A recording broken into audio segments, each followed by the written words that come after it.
Bismillah, alhamdulillah, wassalatu wassalamu ala Rasulullah. Makasih Pak Lurah, Ustaz. Minta izin, Ustaz. Bapak, Ibu semua, paling dasar daripada musyawarah kita kini di Hotel Kerinci, Sungai Panua. Sebelum kita bergerak untuk melanjutkan kegiatan kita, yang pertama kita mudah-mudahan ada faedahnya untuk ambon kita semua.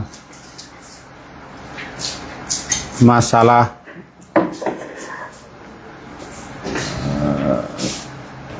hati.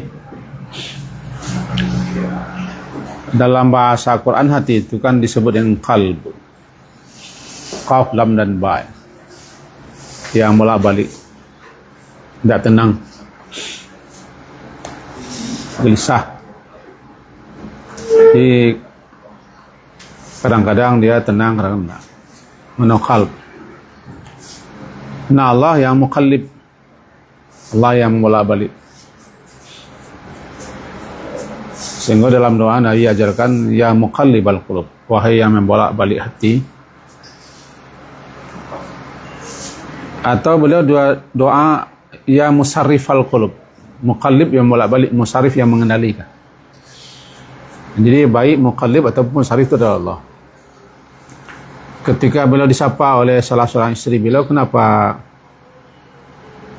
beliau sering membaca? Kata beliau menjawab, tidak satu pun hati anak Adam kecuali berada di jemari tangan Allah.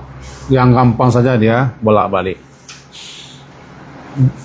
Dan kita sini kan tidak kuasa ada untuk menguasai hati kita, tidak mampu kita untuk mengendalikan hati kita. Karena Allah lebih dekat kepada hati kita daripada kita sendiri. Ini wallahu yahullu bainal mar'i wa qalbi. Allah itu lebih dekat, atau Allah itu mengantarai seseorang dengan hatinya. Itu menjelaskan Allah lebih menguasai hati kita. Dia sifat hati seperti itu, kadang lurus, kadang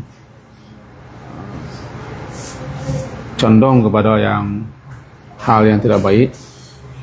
Dalam doa kan, Rabbana la tuzigh qulubana ba'da iz hadaitan. Tuzigh asal itu zaga itu zagal, lurus.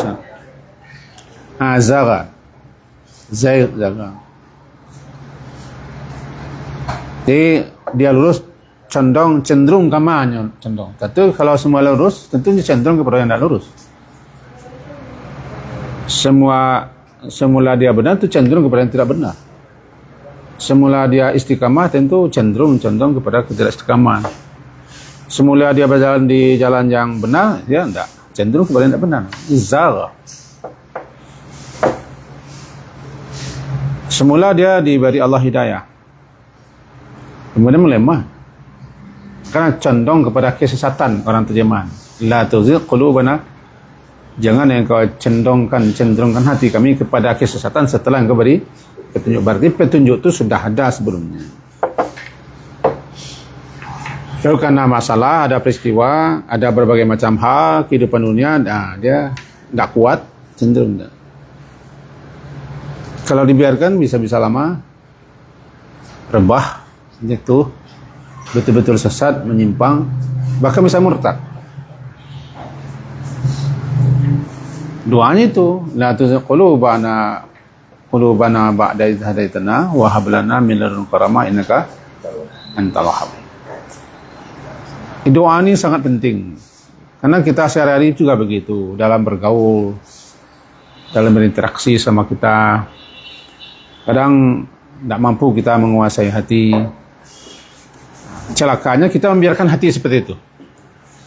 Biasanya saya dengan Pak Lolan, biasa selaku manusia, ada kekurangan saya, ada kelebihan beliau, ada kekurangan saya, biasa.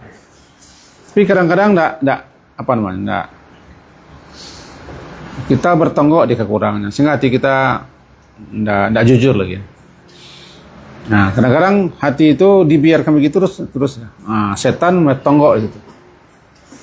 Makanya setan menguasai hati kita, makanya cepat kita kembalikan dengan auzubillah, istighfar, mengingatkan kepada Allah agar kita kembali kepada semula, teleng mula.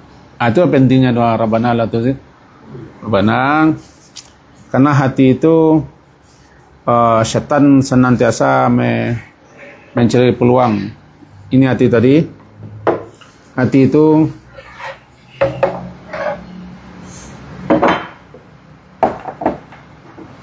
ini hati itu dalam dada, fis sudur.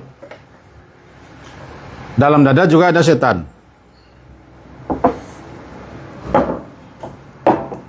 Kita paman meja, di meja ada gelas kopi. Tapi di meja, atas meja juga ada gelas bening.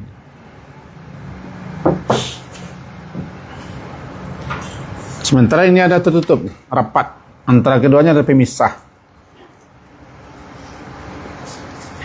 Lalu terbuka celah, masuk dia. Itulah setan. Kuat tamengnya, kuat perkataan setan itu mundur. Khanas namanya. Khanas itu bersembunyi di belakang. Tapi ketika dia nampak celah, masuk lagi. Dia biarkan, dia sergap. Dia kuasai hati kita. Itu namanya yuwaswisu fi sudurin nas. Minal jinnati wan nas. Khannas. Jadi alladzi yuwaswisu fi sudurin nas. Khannas, maju mundur, ke depan ke belakang, hilang timbul. Tergantung keadaan hati kita. Apa yang bisa dijadikan peluang bagi kita untuk masuk ke dalam? Marah, sombong, anania, egois, fanatik, ria, sum'ah, pamer, iri, dengki, dendam, kesumat, lebih-lebih dendam. Karena dendam itu penyakit tertua daripada iblis di samping hasad. Dendam bahasa kitanya, bahasa Arabnya kan hikdun, haqaf dan dal, hikdun. Hikdun itu bahasa kitanya menahan. Jadi orang yang dendam itu orang menahan. Mahan. Kata guru saya dulu, dan guru itu berkata kepada saya, orang yang menahan dendam itu badannya gemuk. Bukan gemuk kena makan. Tapi gemuk kena menahan sesuatu. Gemuk bukan dalam artian harfiah. Ada sesuatu yang menggumpal yang bisa kapan saja meledak. Itu berbahayanya hikid. Sangat berbahaya hikid. Dan dia kolaborasi dengan hasad. Nah, 3 hal: benci, dendam, dengki. Itu bagelintin-pintin, tidak bisa dipisah. Entah mana yang dulu, entah iri dulu, entah marah dulu, entah dendam. Dendam jelas menyimpan segala sesuatunya. Namanya khusumah. Khusumat kan permusuhan dalam hati. Kalau permusuhan keluar, udah mulai uduan. Musuhnya adu. Jadi kalau dia keluar, itu dia. Tapi kalau dalam khusumah. Ini yang kita cemaskan. Lebih-lebih bagi kami yang tua-tua berdua ini. Karena antara benci dan sakit hati, marah dan kesal dengan sayang kasih itu jaraknya seperti kami berdua sendiri. Tapi masuk celah. Nah, masuk sifat toka, penemuan setan. Nah, masuk 4 celah. Mama yang tu, ndak kamu saya. Masuk. Ini saya sekarang menggambarkan seperti itu supaya nampak tasawur gambaran. Begitu kita harus memelihara, menjaga hati kita dan selalu berdoa kepada Allah, ingat kepada Allah. Karena kalau sudah diturutkan bagaikan orang berkacamata hitam, semuanya tidak ada yang habis. Jadi orang awak paling pandai membuat suatu kata pepatah. Habis panis setahun dek, Yang sekali rusak susu sebelah ngode, inilah setitik. Terhibur kita gara-gara apa yang mana ada itu kira-kira. Assalamualaikum warahmatullahi wabarakatuh. Baik, terima kasih Abi.